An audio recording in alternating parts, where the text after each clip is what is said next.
Translate_text terlahir kembali bersama Liu Ruyan. Kehidupan sebelumnya. Aku adalah adik angkat yang dia pilih sendiri di panti asuhan. Bahkan suaminya mesra sampai rambut memutih di kehidupan ini. Saat orang tua keluarga Liu seperti kehidupan sebelumnya memberi isyarat, menyuruhku mendekat. Gadis muda Liu Ruyan justru menghentikan orang tuanya. Aku tidak mau dia lagi. Aku mau anak laki-laki ini menjadi adikku. Dia menggandeng anak laki-laki di sampingku. Anak angkat keluarga Ji yang meninggal muda di kehidupan sebelumnya melihatku dengan tatapan, berkata dingin. Kau merebut kehidupan Aceh, menyebabkan kematiannya yang tragis. Di hidup ini giliranmu merasakan neraka yang pernah dia alami. Aku langsung mengerti. Rupanya kali ini dia ingin menjadi penyelamat pangeran. Nak, mau ikut ibu?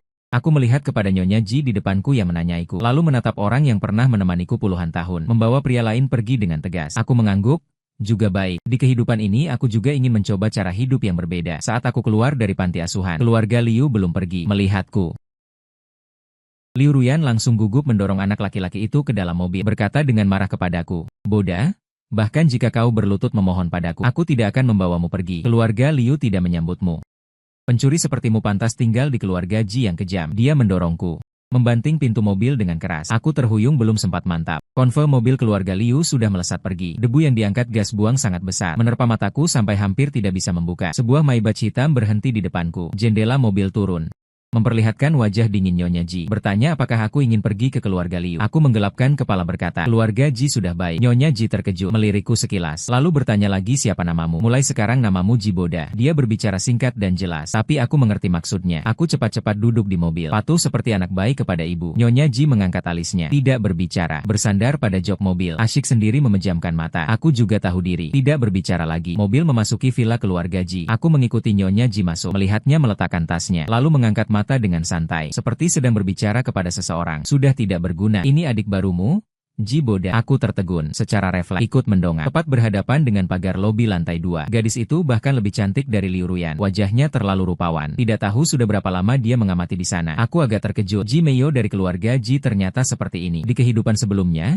aku diadopsi kembali ke keluarga Liu. Tidak lama kemudian, Ji Meiyo sudah diatur keluarga Ji untuk pergi ke luar negeri. Ketika aku bertemu Ji Meiyo, sudah bertahun-tahun kemudian, saat itu dia sudah mewarisi perusahaan, tapi wajahnya rusak karena wajahnya yang mengerikan dan metode besinya. Dijuluki Ratu Neraka di dunia bisnis. Aku menyipitkan mata dan menyapanya. Kakak Ji Meiyo seperti tidak mendengar. Masih bersandar di pagar. Ekspresinya dingin dan acuh tak acuh. "Tidak usah pedulikan dia. Dia tidak suka bicara," kata Nyonya Ji. Dia memanggil kepala pelayan, membawaku berkeliling lalu pergi. Ketika aku mengikuti kepala pelayan hampir melangkah keluar pintu, tanpa sadar menoleh ke belakang. Kebetulan masuk ke dalam pupil mata gadis itu yang sunyi seperti kematian. Jantungku berdebar. Senyumku belum sempat terbentuk. Ji Meiyo sudah lebih dulu menarik pandangannya, berbalik dan masuk ke dalam kamar. Sudah lebih dari sebulan aku dijemput ke keluarga Ji, kecuali hari pertama di panti asuhan. Sejak itu tidak pernah bertemu Nyonya Ji lagi, justru Ji Meiyo. Kami berdua kadang bertemu di meja makan. Setiap kali aku akan memanggilnya dengan manis, "Kakak." Tapi dia tak pernah memberiku respons. Tapi aku juga tidak memperdulikannya, karena aku sangat sibuk. Meski Nyonya Ji tidak muncul, jadwal belajarku tetap diatur sangat padat olehnya. Kelas etiket, kelas bahasa, pengetahuan perdagangan dan ilmu khusus. Kebetulan sekarang sedang liburan musim panas. Belajar dari pagi hingga malam setiap hari. Sibuk sampai kaki tidak menapak tanah. Bahkan pengasuh rumah,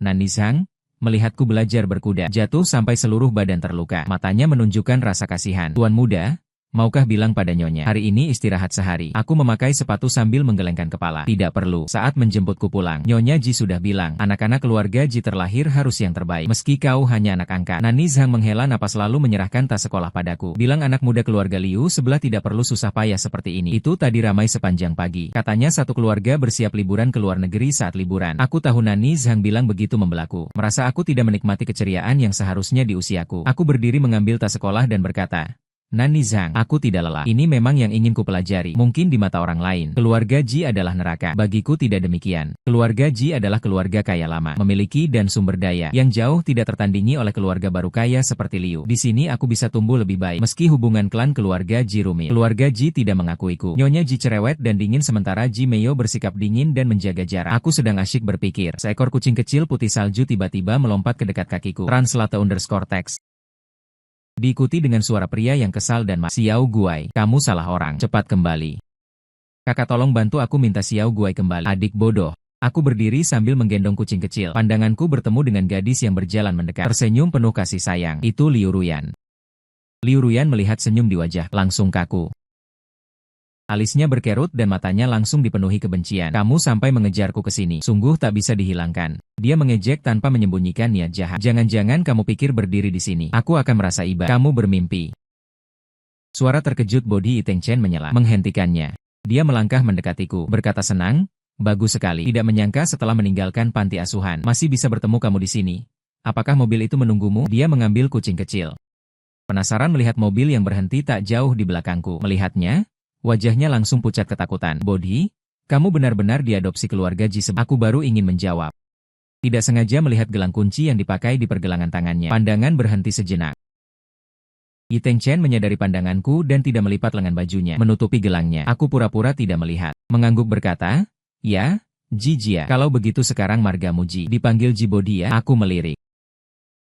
Liu Ruyan yang salah paham dan wajahnya penuh kecanggungan. Apakah keluarga Ji semuanya menakutkan? Katanya nona keluarga Ji itu sakit jiwa, bahkan bisu. Benarkah?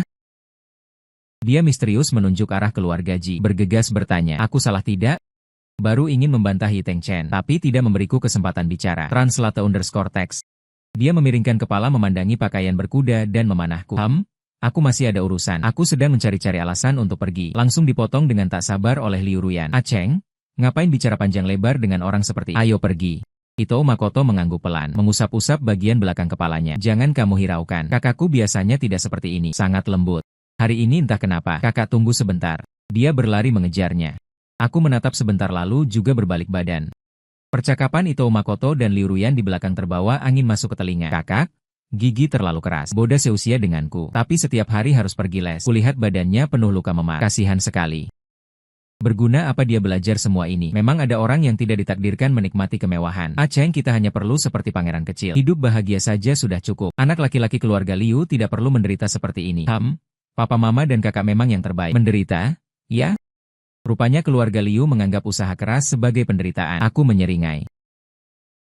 Di kehidupan sebelumnya, orang tua angkat keluarga Liu memang sangat memanjakanku, tapi mereka tidak pernah menyetujui aku mempelajari keahlian apapun. Aku ingin belajar berkuda dan memanah. Mereka menolak. Itu tidak boleh.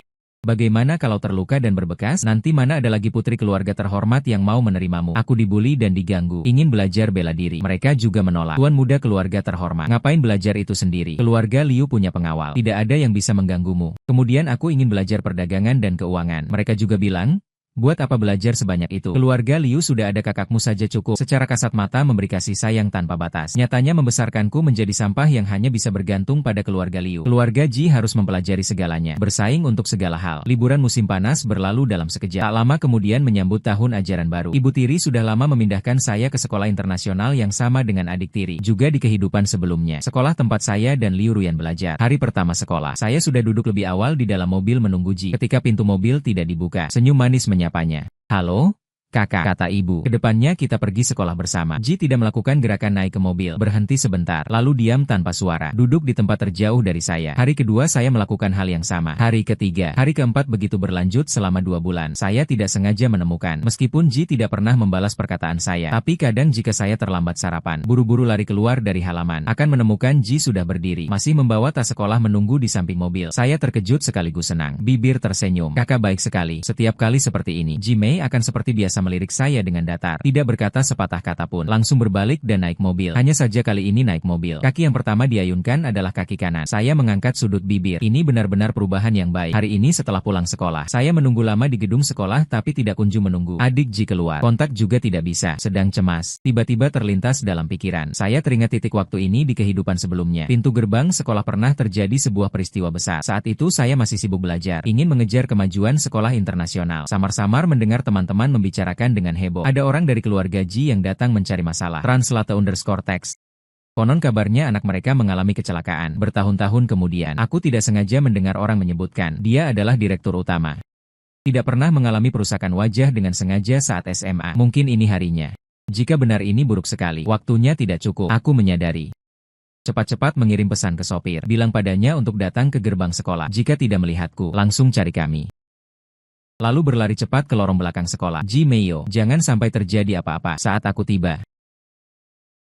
Ji Meio sedang dikepung beberapa gadis berpenampilan mencolok di sudut tembok. Ada juga 2-3 pemuda preman. Haha, Nona Ji benar-benar bisu. Bagaimana dia disiksa tidak akan berteriak. Orang bisu tidak akan mengadu. Apakah kamu ingin berurusan dengan keluarga Ji? Sialan, perempuan hina ini berani melototi kami. Wajah seperti ini. Sekilas sudah seperti siluman rubah bawaan. Salah satu perempuan yang jelas masih pelajar meludah, mengeluarkan katar, menggoreskannya ke wajah Ji Meio. Dadaku sesak. Melirik tongkat baseball di tanah. Aku tarik napas dalam, menyemangati diri sendiri, lalu berteriak sambil berlari keluar. Aku sudah telepon polisi. Aku menerobos kerumunan dan mengayunkan tongkat sembarangan. Saat ini aku tak bisa tidak bersyukur. Belakangan ini belajar fisik dengan serius. Kelompok ini tidak waspada. Untuk sementara kupukul sampai berlarian. Dan karena ku bilang sudah telepon polisi, mereka mundur.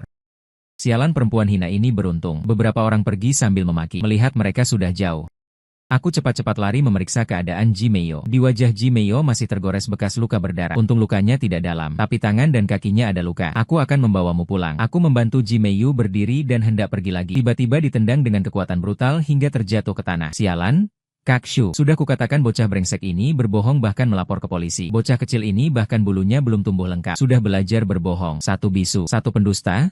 Pasangan yang sempurna. Orang yang dipanggil Kak Shu mengumpat tanpa henti, menendang lagi dan lagi di punggungku. Sakitnya membuatku tak tahan dan menundukkan kepala. Tapi bertemu dengan tatapan ketakutan Ji Meio, bibirku gemetar. Ku seringkan senyum, menghibur kakak dengan suara lembut. Jangan takut, Ji Meio.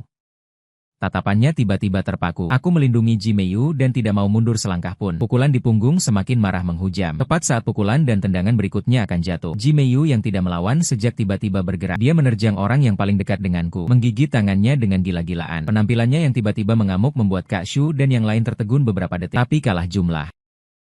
Dia tetap dijepit dan dua tinju menghantam keras di kepala dan tubuhnya. Ada juga yang mengeluarkan batang besi.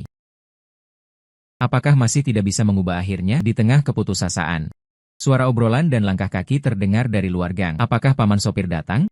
Aku berusaha membuka mata, menatap penuh harap. Sepasang sepatu kasual putih muncul dalam pandangan. Pemilik sepatu berdiri membelakangi cahaya di mulut gang. Kak Shu dan yang lain langsung tampak ganas, melotot ke arah sana. Dasar gadis brengsek, lihat apa? Bukan paman sopir, melainkan seorang gadis. Aku membuka mataku sekuat tenaga, berusaha melihat jelas wajah orang yang datang, tapi tertutup darah. Tidak bisa melihat dengan jelas. Saat itu seseorang memanggilnya dari kejauhan. Kakak Ruyan. Kenapa kamu berdiri diam di sana? Kue stroberi itu ada di sini. Orang itu terdiam sebentar. Ya?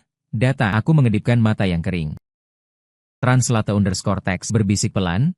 Kakak. Orang itu berhenti sebentar. Pada akhirnya tidak menengok. Menarik tangan anak laki-laki perlahan menjauh. Anak laki-laki tidak tahan dengan rasa ingin tahunya. Mengintip ke arah mulut gang. Seketika terkejut dan berteriak. Ah! Kak! Sepertinya ada orang yang terluka di sana. Kamu lihat tidak? Sedetik kemudian matanya ditutup. Jangan lihat, kotor. Liu Ruyan berkata dengan lembut dari kejauhan. Seolah ku dengar dia berbisik. Xiao A Cheng. Di kehidupan ini aku menemukanmu lebih awal. Aku akan melindungi kemurnianmu. Kamu tidak perlu lagi menerima siksaan keluarga Ji. Hingga mengakhiri hidup dengan tergesa-gesa. Dalam kebingungan, aku teringat kehidupan sebelumnya. Sebelum meninggal, dia berulang kali bergumam, ini semua salahku. Jika saja aku menemukanmu lebih awal. Kukira dia sedang berbicara tentang waktu itu aku membelanya, hingga diculik oleh musuh bisnisnya. Berakhir dengan luka berat dan cacat. Lalu terseduh-seduh menghibur Ruyan. Asalkan kamu di sisiku, itu sudah cukup. Aku tidak apa-apa. Di kehidupan berikutnya kita harus bersama lagi. Ternyata penyesalannya di kehidupan lalu tidak ada hubungannya denganku. Yang terus dipikirkannya adalah hari itu dia menemaniku. Hingga tidak bisa menyelamatkan Ito A Cheng tepat waktu. Jadi di kehidupan ini dia memilih untuk membawanya selalu, melindunginya dengan sangat ketat. Ternyata hari ini dia datang ke sini, bukan untuk menyelamatkuku. Hanya ingin melihat dengan matanya sendiri bagaimana aku, si pencuri ini, menggantikan cahaya bulan di hatinya yang diintimidasi. Tapi di kehidupan lalu aku samar-samar mendengar teman sekelas berkata, setelah dua anak keluarga Ji lahir, tidak dikirim ke luar negeri.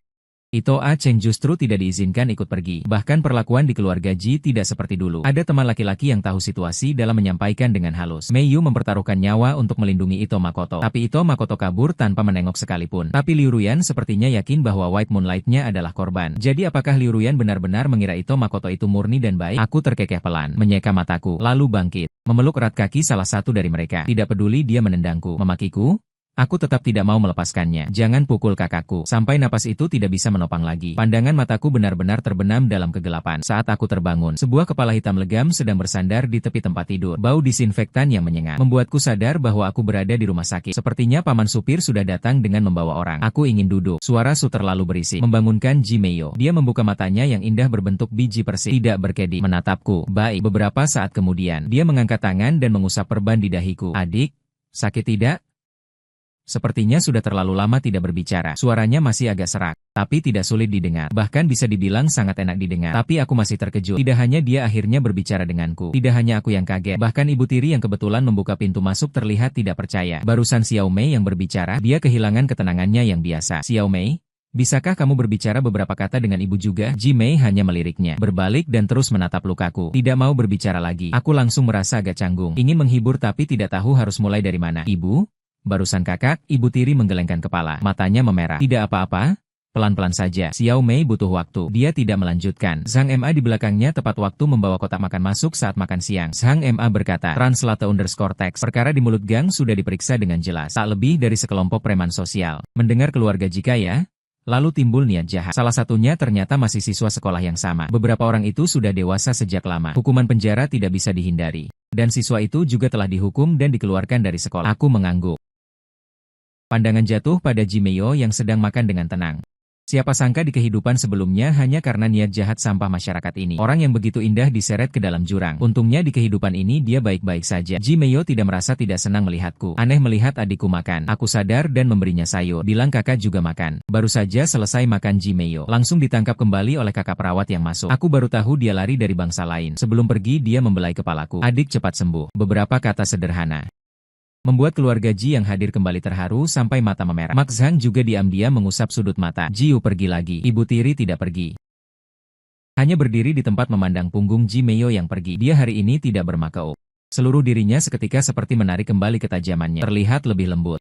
Ji Meio dulu tidak seperti ini. Dia sangat penurut dan tenang. Juga jauh lebih unggul dari banyak teman sebayanya. Saat itu semua orang memujinya sebagai gadis jenius, bukan sebagai anak bisu autis. Dia duduk di sampingku, mata berlinang air mata.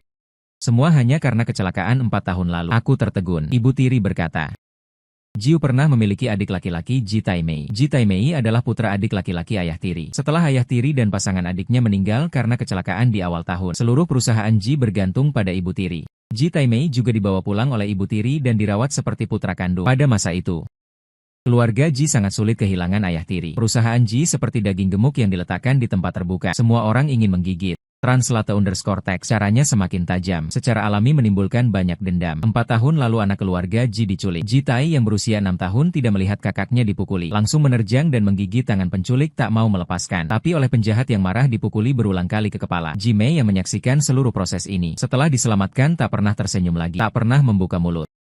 Ibu tiri sudah mencoba segala cara tapi tak berhasil. Dalam ketidakberdayaan, mendengarkan saran teman. Mengadopsi seorang adik laki-laki untuk dicoba. Ibu tiri bangkit dan berjalan ke jendela. Dia bilang aku bukan yang pertama diadopsi. Xiao Mei sudah lama tidak begitu dekat dengan orang lain. Dia sangat menyukaimu. Seminggu kemudian aku keluar dari rumah sakit. Kembali ke keluarga Ji. Sikap orang sekitar padaku berbeda. Jika sebelumnya mereka menganggapku sebagai anak angkat yang bisa diabaikan, setiap saat bisa dikembalikan, maka sekarang memperlakukanku sebagai tuan muda keluarga Ji yang sebenarnya. Tapi pelajaranku tidak berkurang karenanya, bahkan lebih banyak. Menurut kata ibu tiri, di masa depan kamu akan masuk ruang teknik tanpa kemampuan bagaimana memimpin orang. Keluarga Ji di sekitarku saat itu terkejut, memandangiku dengan waspada, dengan penilaian. Aku tak sempat merenung. Tapi panik memandang Ji Meiyu. Takut dia tidak senang karenanya. Tapi menemukannya sedang menopang dagu memandangku, berkata dengan gagap, adik tidak takut paling hebat. Melihat mata yang cerah dan berkilau, mataku basah, mengangguk kuat-kuat. Ibu tiri sekilas melunakkan matanya. Amei juga harus berusaha, kalau tidak bodoh melampaui. Kau nanti harus dilindungi adik tidak boleh. Ji Meiyu mendengar, langsung panik berdiri. Aku lindungi adik. Dia bahkan langsung memamerkan jurus tinju. Ji Mei kembali belajar bela diri. Belajar dengan lebih serius. Aku dan ibu tiri saling memandang. Terkekeh, melihat Ji Meiyong yang cemas. Aku tersenyum. Ibu tiri pernah berkata, Ameiyo, kamu adalah keberuntungannya. Bukankah datang ke keluarga Ji di kehidupan ini juga keberuntunganku? Waktu berlalu cepat. Dibesarkan dengan segenap perhatian keluarga Ji. Aku menjadi anak orang lain yang sering disebut-sebut para orang tua. Di papan kehormatan sekolah, namaku sesekali muncul bersama Ji Meiyo yang lebih tinggi kelasnya. Sementara Itoujo yang di kehidupan lalu adalah juara kelas. Sibuk bersenang-senang, tidak pernah sekalipun masuk ranking. Liu Ruyan yang bodoh di kedua kehidupan bahkan tidak perlu disebutkan. Ditambah hubungan keluarga Ji dan Liu memang renggang. Seolah di kehidupan ini aku dan Liu Ruyan ditakdirkan tak lagi berjodoh. Hanya beberapa kali kebetulan saat aku melihat papan ranking. Dari sudut mataku lihat Liu Ruyan berdiri di belakang kerumunan. Matanya samar dan gelap. Kakak, Lihat apa di sana? Di sana tidak ada nama kita kok. Itoujo penuh kebingungan. Tidak apa. Ketika aku menengok kembali, dia sudah menarik Itoujo pergi. Dalam hari-hari seperti ini, aku menyambut ulang tahun ke-18. Bersiap menghadapi ujian masuk perguruan tinggi. Sementara Jimei sudah sejak 3 tahun lalu menerima undangan sekolah luar negeri. Ini dia belajar di luar negeri. Di hari ujianku, meski sudah berkali-kali kutolak, Jimei tetap meninggalkan tugas kuliahnya. Pulang mendadak untuk menemaniku ujian. Urusan adik paling penting. Aku tak bisa menolak lagi. Usai ujian terakhir, aku keluar dari sekolah. Dari jauh kulihat sosok di samping mobil, berkain putih, wajah Jimei yang cerah, menarik perhatian banyak orang di sekeliling. Niatku untuk low profile hancur. Memang di mana ada Jimei, tak mungkin tidak keributan. Dia sudah bukan lagi si bisu kecil yang dulu diejek semua orang. Sekarang dia memiliki aura yang sangat memesona. Dengan mudah membuat para pria yang berpapasan dengannya memerah telinganya. Aku segera berjalan mendekat, mendesak kakak untuk cepat pergi. Jimei, meski tak mengerti, tetap patuh mengambil tas sekolahku untuk menjemputmu. Tidak senang. Aku mana sempat menjelaskan. Segera mendorongnya naik mobil. Bukankah kita sudah janji dengan teman-teman? Kalau terlambat, semua orang pasti akan komentar. Kami mengajak beberapa teman sejak kecil untuk berkumpul, merayakan kakak pulang ke Indonesia, serta kelulusan ujian kuliahku. Setelah pesta, teman seperjalanan mengusul main beberapa putaran di sirkuit. Aku dan Jimei tidak ada urusan, jadi ikut saja. Di dalam sirkuit sedang berlangsung balapan kecil hiburan. Pemenangnya siapa? Teman seperjalanan melihat ke layar besar. Terkejut sampai Liu Ruyan. Dia juga pulang ke Indonesia, juga main balap mobil. Dia bisa. Prestasi Liu Ruyan biasa saja. Dulu sama seperti Jimei tidak ikut ujian kuliah. Yang berbeda adalah, dia pergi ke luar negeri cari gelar akademik. Bagaimanapun juga calon penerus grup Liu. Semua orang masih mengenalnya. Seketika semua orang memperhatikan, seolah menjawab pertanyaan kami. Mobil balap merah yang mencolok itu melintasi garis finish. Gadis itu melangkah keluar dari mobil, memejamkan mata menikmati sorakan penonton. Beberapa tahun tidak bertemu, dia telah menghilangkan sikap kekanak-kanakan dan masa lalunya. Sikapnya semakin mirip dengan sifat aslinya, selalu flamboyan di depan teman dekat. Pria berbaju santai hitam di tribun berlari terbirit-birit, memeluk wanita itu dan menciumnya. Kakak Ruyan, kamu cantik sekali. Hubungan keduanya jelas. Di kehidupan sebelumnya, aku sebagai anak angkat yang diakui keluarga Liu, akhirnya bersatu dengan Liu Ruyan. Translate_text tidak sedikit menghadapi banyak hambatan. Di kehidupan ini tidak tahu bagaimana Liu Ruyan meyakinkan orang tua keluarga Liu. Ito Makoto tidak diakui sebagai anak angkat keluarga Liu. Secara luar disebut sebagai anak teman yang disponsori. Tapi kini tampaknya juga penuh pertimbangan matang. Saat ini kombinasi master tampan dan putri cantik semakin meledakkan suasana. Seorang teman berdecak. Tampaknya hari ini pabrik ini diborong keluarga Liu. Ganti tempat. Aku menarik pandanganku, bersiap mengikuti semua orang pergi. Di depan terdengar keributan. Liu Ruyan dan Ito Makoto berpegangan tangan erat, didatangi dikerumuni banyak orang. Dua kelompok orang begitu tak terduga bertemu dengan pandangan Liu Ruyan, melintasi kerumunan orang, jatuh di tubuhku. Di mata kilauan kekaguman sekilas, dia tertegun sejenak. Lalu refleks seperti menghindari prasangka, melepaskan tangan yang menggandeng Ito Makoto. Ito Makoto tidak puas, berseru satu suara, berbalik membelalakiku. Ji Boda, kau kesini mau apa? Dia menyapuku dengan galak untuk beberapa waktu tidak bertemu. Pandangannya tiba-tiba penuh permusuhan. Aku sedang merasa aneh. Dia berkata lagi. Jangan-jangan kau dengar kabar kakak Ruyan pulang ke negara. Secara khusus datang melihat pertandingannya. Liu Ruyan di samping. Mendengar ekspresinya berhenti. Pandangan menyapuku tanpa peduli. Seolah berkata, kau memang begitu. Aku sangat kesal. Apa aku sebosannya itu? Jiu juga mengerutkan alis. Dia melangkah maju, menghalang di depanku. Tubuh mungilnya seolah punya kekuatan tak terbatas. Liu Ruyan melihat gerakan Jiu, pandangan muram. Akhirnya berbicara, nada datar Boda. Cheng bicara terus terang. Jangan. Kenapa kau begitu sopan padanya? Siapa tahu dia sengaja mengikutimu. Cheng sudah baik. Liu Ruyan memotong dengan suara rendah. Pandangannya tanpa sadar kembali melayang ke yang tidak memiliki diriku di sampingnya. Bahkan jika itu benar, berikan dia sedikit muka. Dia terkejut menemukan setelah bertahun-tahun tidak bertemu. Aku juga telah banyak berubah. Kewibawaan yang dibesarkan keluarga Ji adalah anak bermoral buruk yang sepenuhnya tidak bisa dibandingkan dengan Ito Makoto. Aku berkata dengan dingin, Nona Liu, urusi adik kesayanganmu. Jangan gigit setiap teman yang dilihat. Ada orang yang tidak menyukai perilaku kakak beradik keluarga Liu. Mencemooh. Boda dan Jimei datang merayakan berakhirnya ujian masuk perguruan tinggi. Bukan untuk menonton apa? Permainan hiburan kalian yang seperti main-main ini. Makna sindirannya jelas. Apa maksud kalian? Ito Makoto langsung membelalakan mata. Kakak Ruyan, baru saja meraih juara pertama. Kalian malah bilang ini cuma main-main. Wajah Liu Ruyan sedikit muram. Dia selalu tinggi hati. Baru menikmati pujian kemenangan. Saat ini dicemooh. Nona Ji, jarang bertemu di tempat seperti ini. Tadi perlombaan memang kurang memuaskan. Ada minat. Lomba berikutnya? Dia langsung mengabaikan yang lain. Pandangannya menatap langsung ke Jimei. Jimei mengerutkan kening, bersiap maju. Huang menariknya dan menggeleng. Tidak ingin dia berurusan dengan Liu Ruyan. Liu Ruyan melihat itu terkekeh. Tidak berani. Kalau begitu sudah hilang. Penerus keluarga Ji hanya segini. Sangat memprovokasi. Udara seakan membeku. Wajah teman-teman Tapi tak ada yang berani menerima tantangan untuk Ji Meio. Mereka tahu Ji Meio sudah bertahun-tahun tidak menyentuh balapan. Aku tetap tenang. Melepaskan tangan. Ji Meio mengangkat tangan. Translate_text sama seperti waktu kecil. Mengusap kepalaku. Mau lihat kakak menang? Aku mengangguk sambil tersenyum berkata, semangat kak. Ji Mei pun berbalik dan berjalan menuju arena balap. Bahkan tidak melirik Liu Ruyan sekalipun. Liu Ruyan belum pernah diabaikan seperti ini. Wajahnya muram bisa meneteskan air. Berlagak. Dia mengatupkan gigi menyemburkan beberapa kata. Dengan wajah masam berjalan menuju mobilnya. Di lintasan balap, begitu tembakan pistol berbunyi.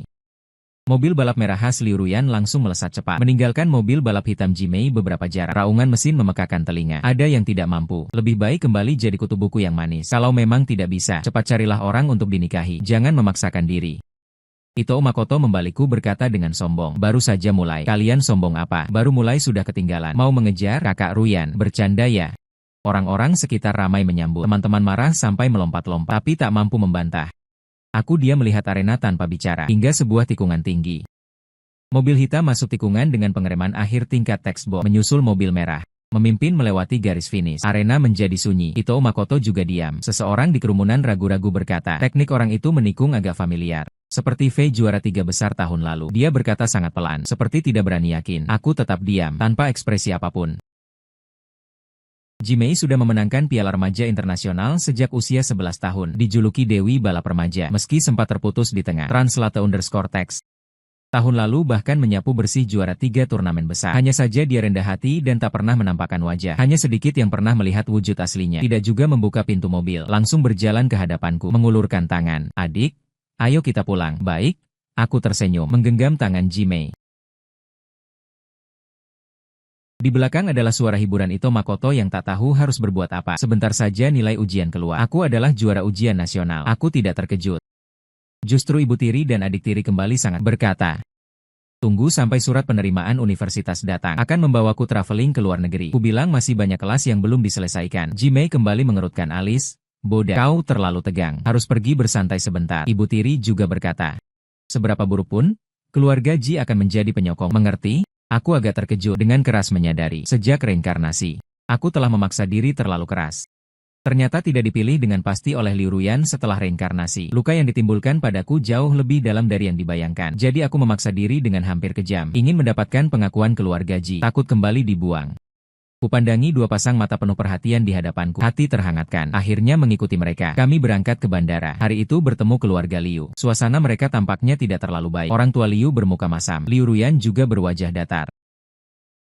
Ito Makoto justru lega mengikuti di samping Liu Ruyan dengan kesunyian yang jarang terlihat. Ito Makoto ketahuan menyontek di ujian nasional dan dibatalkan nilainya. Sekarang keluarga Liu menjadi bahan tertawaan kalangan elit. Ibu tiri menarik pandangannya, berkata sambil tersenyum. Takut malu. Ini belum juga masuk sekolah. Sudah buru-buru mengirim orang ke luar negeri. Translate_text. Aku agak terkejut. Ito Naru sudah gila. Apa yang dipikirkan otaknya? Bisa seberani ini.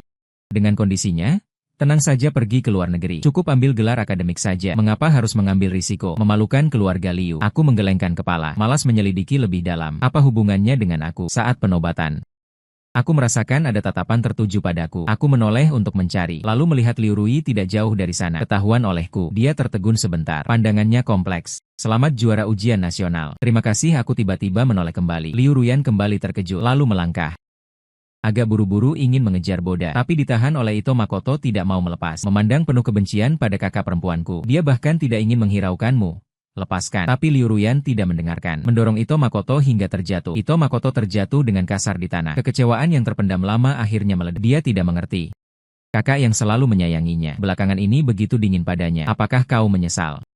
Tapi jelas-jelas kau yang meninggalkannya lebih dulu. Satu kalimat membuat kaki Liu Ruyan terpaku di tempat. Antrian sudah sampai giliranku. Aku tidak menoleh. Mengikuti keluarga Ji masuk ke pintu keberangkatan. Hawaii, kami datang. Hari demi hari berlalu, masuk universitas. Aku terus menyerap pengetahuan baru. Juga perlahan belajar mengubah dan menguasai sumber daya yang ada. Saat aku tahun kedua mulai membentuk tim penelitian sendiri. Setiap anggota tim sangat luar biasa, tidak kalah dariku, untuk mendukungku. Serahkan kepada tim operasi penuh saya. Proyek pertama telah mencapai hasil yang sangat baik. Mendorong anak perusahaan naik ke tingkat yang lebih tinggi. Beberapa hasil penelitian ilmiah setelahnya. Bahkan membuat anak perusahaan beberapa kali mengejar perusahaan induk. Saya sebagai bintang baru bisnis. Mulai masuk ke pandangan berbagai pihak. Saat lulus saya, Ji Meyo tidak pulang ke negara asal. Secara resmi masuk ke kantor pusat Jishi. Banyak orang menunggu pertarungan putri tertua keluarga Ji dan anak angkat. Mereka mengira Ji Meyo pulang ke negara asal. Langsung masuk ke kantor pusat. Sementara saya hanya mewarisi satu anak perusahaan. Pasti tidak puas. Namun saya justru sepenuhnya mendukung Ji Meyo. Dengan dukungan saya dan Ibu Tiri, serta kemampuannya yang luar biasa, Ji Meyo cepat. Pada waktu yang sama, Jishi mengeluarkan pernyataan. Anak perusahaan di bawah kendali saya sejak ini memisahkan diri dari grup Jishi, berganti nama menjadi grup Daju. Hari itu, kembang api di puncak gedung grup Daju menyala semalaman. Ji Meyo berdiri bersama saya. Dia berkata, "Boda, kamu harus ingat, Jishi selamanya akan menjadi pendukung grup Daju." Itu belum tentu. Saya tersenyum, bercanda padanya. Mungkin nanti Daju yang menjadi pendukung Jishi. Kakak Ji Meyo juga tersenyum berkata, "Adik paling hebat." Saya menoleh memandang neon di bawah kaki, mengangkat sudut bibir. Ini transaksi saya dengan Ibu Tiri. Daju untuk saya, dan saya akan selalu mendukung. Ji Meyo hanya ingin satu anak perusahaan. Saya kira kamu akan menginginkan yang lain. Misalnya setengah dari Ji Group. Saat itu Ibu Tiri mengangkat alis berkata, "Mungkin Ibu juga akan setuju." Tidak, saya gelengkan kepala. Yang saya inginkan adalah sesuatu yang sepenuhnya milik saya. Ji Boda yang sepenuhnya menguasai dua kehidupan. Saya yakin hanya yang sepenuhnya dalam kendali saya yang bisa dikontrol. Sebagai lulusan terbaik, saya diundang alma mater untuk mengikuti kompetisi menunggang kuda dan memanah. Translate_text. Mewakili sekolah dalam kompetisi seperti ini bagi saya hanyalah momen relaksasi langka di tengah kehidupan kerja yang sibuk. Seperti yang diduga, saya dengan mudah memenangkan juara, turun dari podium pemenang. Perwakilan sekolah mengelilingi saya berlapis-lapis. Setelah susah payah melepaskan diri, saya dipanggil lagi. Boda Liu Ruyan juga datang. Ngomong-ngomong, ini adalah pertama kalinya kami melihatnya sejak dia kembali ke negeri untuk mewarisi bisnis keluarga Liu. Kami pertama kali melihatnya mengabaikan. Ito Makoto yang wajahnya dipenuhi amarah mendekati saya. Matanya seolah mengandung kerinduan. Semakin hebat. Pandangannya padaku penuh pengalaman, kekecewaan dan penyesalan. Tiba-tiba saya merasa tatapan ini sangat familiar. Di kehidupan sebelumnya saya menemaninya menghadiri sebuah jamuan malam. Sebagai anak angkat keluarga Ji, Ito Makoto naik panggung dan memainkan sebuah lagu terkenal. Saat itu tatapannya padanya juga persis seperti ini. Sebentar saya ingin tertawa. Hidup untuk kedua kalinya. Kesukaan Liu Ruyan masih belum berubah. Selalu menyukai apa yang tidak bisa dia dapatkan. Melihat wanita yang tampak kecewa di depan saya mengangguk sopan sebagai salam. Tapi langkah tidak berhenti. Dia tidak mau melepaskan saya pergi. Menghadang di depan saya. Ekspresinya suram. Jika saya katakan kita bisa mulai kembali, kamu masih adik saya. Bisa juga menjadi suami saya. Saya tidak paham. Jadi apakah dia terlalu menganggap diri penting? Saya memotong dengan saya tidak mengerti apa yang kamu katakan. Jika CEO Liu terlalu senggang, lebih baik urus saja bisnis keluarga Liu. Wajah Liu Ruyan langsung muram. Sepengetahuan saya, belakangan ini bisnis keluarga Liu mengalami kesulitan. Harga saham anjlok. Di kehidupan sebelumnya bisnis keluarga Liu juga pernah mengalami cobaan ini. Liu Ruyan sangat menjaga gengsi. Translate_text mendapatkan bantuan dari Ratu Neraka Wanita. Hanya dengan tidak hadir di hadapannya barulah bisa mendapatkan bantuan. Liu Ruyan yang terlahir kembali di kehidupan ini justru sudah mempersiapkan strategi lebih dulu. Sayangnya fondasi keluarga Liu sudah lama membusuk. Kali ini tanpa bantuan keluarga Ji, kemampuannya terbatas. Tidak bisa mempertahankan kejayaan keluarga Liu. Aku malas berbicara lagi dengannya. Langsung berbalik badan untuk pergi. Ji Boda, aku dan kakak Ruyan sudah akan bertunangan. Bisakah kau menjauh dari kami? Jangan selalu muncul. Ito Makoto yang terus diabaikan seperti orang gila berlari menghadangku, dihalangi oleh Liu Ruyan. Ditantangnya, "Kau gila apa? Kau tidak bisa membantu apa-apa. Tidak bisakah aku mengurangi masalah?" Liu Ruyan mengerutkan kening dengan keras. Ito Makoto terhuyung-huyung didorong. Dia memandangi Liu Ruyan dengan tidak percaya, melihat kebencian dan jijik di matanya. Harapan terakhir itu akhirnya hancur. Aku menambah masalah. Ito Makoto tiba-tiba tertawa terbahak-bahak gila, menunjuk Liu Ruyan lalu menunjukku. "Liu Ruyan, kau menyesal, bukan? Bagaimana? Kau pikir dia masih mau kembali ke sisimu? Dia sekarang adalah Ji Boda. Kau pikir kau siapa? Kali ini kau yang aktif memilihku pergi. Mengapa kau yang lebih dulu menguji?" Aku akhirnya mengerti. Ternyata Ito Makoto juga kembali. Tidak heran dia jadi gila seperti ini. Diam. Liu Ruyan panik melirikku, menarik Ito Makoto berdiri. "Maaf. Adikku mempermalukanmu. Kau memanggilku apa?" "Adik, kita sudah akan bertunangan. Kau memanggilku adik?" Ito Makoto tidak mau mengalah. Berteriak. Liu Ruyan mengerutkan kening, tapi masih menahan amarah dan menjelaskan dengan suara rendah. Ito Makoto sama sekali tidak mendengarkan. Keduanya bertengkar lebih keras lagi. Translate_text cepat-cepat keluar dari ruang rapat, sampai naik ke mobil Ji Meyo. Aku baru lega sekali. Dia tertanya-tanya apa yang terjadi. "Ada hantu mengejarmu di belakang." Aku mengangguk dengan serius. Benar-benar sangat menakutkan. Siapa bilang tidak? Ikut acara saja bisa ketemu. Mereka sangat sial. Kelompok Daju berkembang pesat, ditambah kerja lintas industri dengan keluarga Ji, gabungan kekuatan, prestasi gemilang. Aku menjadi orang baru yang sukses di kalangan atas, lambang kesuksesan. Sekarang ketika orang menyebutku, bukan lagi anak angkat keluarga Ji, tapi Ji Boda dari kelompok Daju. Sedangkan keluarga Liu tidak seperti dulu. Katanya sudah jual banyak aset, bahkan saham juga banyak yang dialihkan. Walaupun aku ingat jasa pengasuhan kehidupan sebelumnya, membatasi keluarga Ji dan kelompok Daju. Tidak seperti keluarga lain yang menghina keluarga Liu, hanya bisa mempertahankan fondasinya. Aku melihat Liu Ruyan lagi di rapat tender proyek. Aku duduk di kursi penilai. Liu Ruyan dan Ito Makoto duduk di bawah. Dia melirikku dari jauh, lalu malu memalingkan pandangan. Keluarga Liu yang dulu terkemuka, sekarang jadi salah satu dari banyak penawar. Aku menarik pandangan, tidak memperhatikan rapat lagi. Istirahat tengah. Aku pergi ke toilet saat cuci tangan. Ito Makoto muncul di belakangku. Mari kita bicara. Aku meliriknya, mengelap tangan. Pergi ke ruang istirahat sebelah. Dia mengikutiku. Sebenarnya kamu juga kembalikan. Apakah itu penting? Tanyaku. Langkahnya berhenti, suaranya meninggi. Kamu benar-benar tidak peduli. Ekspresiku datar.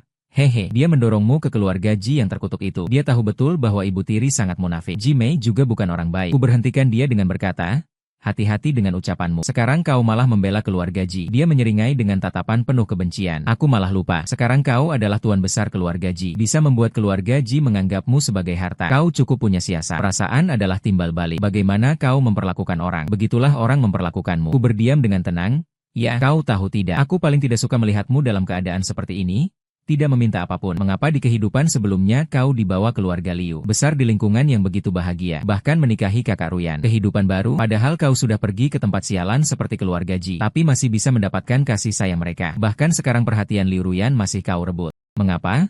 Di mana letak kekalahanku? Kulihat penampilan gila Ito Makoto. Hati-hati mundur selangkah. Kau salah paham. Liu Ruyan hanya menyukaimu. Bukankah mereka sudah akan bertunangan? Dia mendengarnya lalu tertawa terbahak-bahak. Menyukaiku? Tapi White Moonlight yang tidak bisa dilupakannya sama sekali bukan. Aku adalah kalung tangan ini. Pemilik aslinya adalah kau, Ji Boda. Dia melepas kalung tangan di pergelangannya, memperlihatkan senyum yang lebih buruk dari tangisan. Kau masih ingat? Waktu kecil kau menyelamatkan seorang gadis yang tenggelam di depan panti asuhan. Dia begitu cantik, berpakaian begitu mewah. Jadi saat kau pergi mencari ibu kepala panti, keluarga datang mencarinya. Aku berpura-pura menjadi dirimu dan menerima kalung ini. Dia bilang akan datang lagi. Kutunggu dan kutunggu, tapi malah menunggu dia menjemputmu kembali ke keluarga Liu. Aku memang tidak tahan melihatmu bahagia. Translate_text. Jadi aku sengaja memberi petunjuk di depan Kak Ruyan. Dia juga tertarik. Sayangnya kemudian dia berkata dengan penuh kebencian, aku hanya tidak sengaja dikelabui sedikit informasi. Ibu tiri langsung mau mengusirku. Kalau bukan karena wanita sinting itu, bahkan mau menyuruh orang memukulku sampai mati. Dia sengaja. Dia memang mendendam padaku, karena meninggalkannya di mulut gang. Kalau bukan karena dia, aku tidak akan lari keluar. Tidak akan terjadi masalah. Untungnya semuanya bisa diulang. Tapi sekarang Liu Ruyan bilang tidak mau bertunangan denganku, padahal dulu matanya hanya menatapku. Sekarang aku benar-benar mengerti kata-kata Liu Ruyan di kehidupan sebelum. Lebih cepat menemukan maksudmu. Sayangnya Ito Makoto masih naif. Yang tidak pernah dilupakan Liu Ruyan bukanlah aku, Ji Boda. Yang dicintainya adalah tuan muda keluarga Ji yang tidak terjangkau. Apakah orang itu Ji Boda atau Ito Makoto? Di kehidupan sebelumnya Ito Makoto adalah tuan muda keluarga Ji. Meskipun tidak disayang, glamor dan didikan itu nyata adanya. Adalah sesuatu yang tak terjangkau. Bunga di puncak gunung tinggi. Di kehidupan ini identitas bertukar. Cahaya tak terjangkau di matanya itu beralih padaku. Aku melihat ke belakang Ito Makoto. Liu Ruyan yang muncul tanpa diketahui kapan. Dengan wajah penuh keterkejutan menggelengkan kepala. Kau salah. Apa salahku? Berdasarkan apa kau menuduhku dari atas? Ito Makoto. Celoteh tanpa henti Ito Makoto. Diputus oleh teriakan marah Liu Ruyan. Kau membohongiku, dasar sampah. Kalau bukan karena memilihmu, bagaimana mungkin aku sampai berada dalam keadaan seperti ini? Matanya melotot sampai sudutnya hampir robek. Terengah-engah berat. Menatap Ito Makoto tanpa berkedip. Badai tiba-tiba datang. Aku buru-buru keluar. Sekalian menutup pintu ruang istirahat. Sepertinya sudah menunggu saya lama, tapi tidak ada sedikit pun ketidaksabaran. Saya bergegas mendekat. Kakak sudah pergi. Ito Makoto mencuri dokumen internal keluarga Liu dan memberikannya kepada pihak lawan. Keluarga Liu hampir hancur karena konflik internal. Karena Liu Ruyan tidak mau setuju untuk menikah dengannya. Bahkan berunding dengan orang tua keluarga Liu. Ingin membuatnya pergi untuk pernikahan politik. Memanfaatkan sisa nilai terakhirnya. Ito Makoto langsung gila. Dengan mentalitas, jika tidak bisa mendapatkannya, hancurkan saja. Mengambil langkah ekstrim, beralih ke pihak lawan. Kurang dari 2 bulan menuju acara lelang, saya mendengar kabar seperti ini, tentang masalah pencurian dokumen. Saya tidak terkejut, baik di kehidupan sebelumnya maupun sekarang. Warna dasar Ito Makoto memang tetap seperti itu. Hal ini saya dengar dari Jimo lagi. Tertawa lalu selesai. Tidak menyangka keluarga Liu kembali bermasalah. Liu Ruyan masuk rumah sakit, ditusuk dan dilukai oleh Ito Makoto. Konon hari itu Ito Makoto tidak lari jauh, langsung ditangkap keluarga Liu. Keluarga Liu berhati lembut. Awalnya ingin berbicara dengannya, membujuknya untuk bertobat. Tak disangka Ito Makoto Makoto tidak hanya tidak mendengarkan, bahkan mengeluarkan pisau dan menikam Ibu Liu yang menyayanginya sejak kecil. Ini semua salah kamu, nenek tua jahat. Jika bukan karena kamu yang memberi saran kepada kakak Ruyan, bagaimana mungkin dia tidak mau menikah denganku? Bagaimana mungkin tega membuatku menikah masuk ke keluarga lain? Liu Ruyan berlari menghadang Ito Makoto. Meski ingin menarik kembali pisaunya sudah terlambat. Sekarang Liu Ruyan terbaring di rumah sakit antara hidup dan mati. Keluarga Liu sama sekali tidak berhati lembut lagi. Langsung menyerahkannya ke kantor polisi. Mencuri rahasia dagang, percobaan pembunuhan. Ito Makoto mungkin akan menghabiskan sisa hidupnya di penjara. Setahun kemudian, grup Daju resmi masuk masa IPO di luar negeri. Keluarga mengadakan pesta perayaan besar untuk saya. Saya tersenyum sopan, dengan lancar berbincang dengan para tokoh besar dari berbagai kalangan. Translate_text. Aku dikelilingi pujian dari banyak orang. Pandanganku tanpa sengaja menoleh ke sudut, melihat Liu Ruyan yang terlihat sangat canggung. Gaun pesta yang dikenakannya masih terlihat elegan. Hanya saja modelnya sudah ketinggalan zaman. Di bagian pinggir bahkan terlihat tanda-tanda aus. Aku hanya melirik sebentar lalu menarik kembali pandangan. Keluarga Liu bisa menghadiri pesta ini adalah hasil permohonan Ibu Liu yang datang memohon. Pesta malam seperti ini dipenuhi orang-orang penting. Mereka ingin mencoba meraih kesempatan lagi. Ibu tiri berbaik hati mengizinkan mengingat pernah menjadi tetangga. Keluarga Liu sekarang dililit hutang. Sudah lama pindah dari kawasan villa. Saat waktu dansa, aku menolak banyak ajakan dari perempuan. Memanfaatkan saat tamu mulai bubar, aku berjalan sendiri ke teras luar, ingin menghirup udara sebentar. Angin malam yang sejuk menyapu wajah. Aku sedang melamun. Liu Ruyan tanpa diketahui telah mendekati Boda diam-diam. Dia menatapku dengan pandangan penuh hayal. Kamu sebenarnya juga kembalikan. Kita sudah bersama selama bertahun-tahun. Kamu tidak bisa membohongiku. Ye Feng seakan terhenti sebentar. Suaranya sangat rendah. Padahal di panti asuhan dulu, kamu bisa mengakuiku secara aktif. Kita dulu begitu mencintai. Mengapa aku berbalik dan menatapnya dengan tenang? Aku hanya ingin memilih jalan tanpa kamu. Dan kebetulan kamu juga melakukan hal yang sama. Bukan begitu? Kalimat ini bagai pisau tajam yang dingin, tepat menikam hati Liu Ruyan. Dia terhuyung mundur. Wajahnya pucat bagai kertas di bawah sinar bulan. Bibirnya gemetar ingin mengatakan sesuatu. Membantahku tapi menemukan tak bisa mengucap satu kata pun. Ya? Memang dia yang memilih jalan lain lebih dulu. Apalagi alasan yang dia miliki untuk menanyaiku. Dia berbalik dengan wajah putus asa. Punggungnya membungkuk. Seakan semua tenaganya terkuras dalam sekejap, hingga sosoknya benar-benar menghilang. Aku tidak menarik kembali pandangan. Suara dingin Boda terdengar dari belakang. Aku menoleh melihat Ji Meiyo. Dia berjalan mendekat. Lalu menyerahkan segelas air madu hangat kepadaku. Apakah kamu lelah? Dia bertanya dengan suara lembut. Nadanya penuh perhatian tulus. Kuambil gelas itu, memandang profil Ji Meiyo yang tampan dan jernih. Lalu melihat ke arah ibu tiri yang sedang berbicara dengan elegan di balai jamuan. Tidak lelah. Ku gelengkan kepala, membungkuk. Meletakkan kepala dengan lembut di bahu Ji Meiyo. Kakak tahu tidak? Dalam hidupku ini sungguh baik. Memiliki ibu yang meski keras, tapi sangat menghargaiku. Memiliki kakak yang meski kecil, tapi selalu melindungi di depanku. Menghalau angin dan hujan untukku. Kehangatan saat ini dapat kurai. Sangat nyata. Penderitaan dan pengkhianatan itu telah menjadi masa lalu.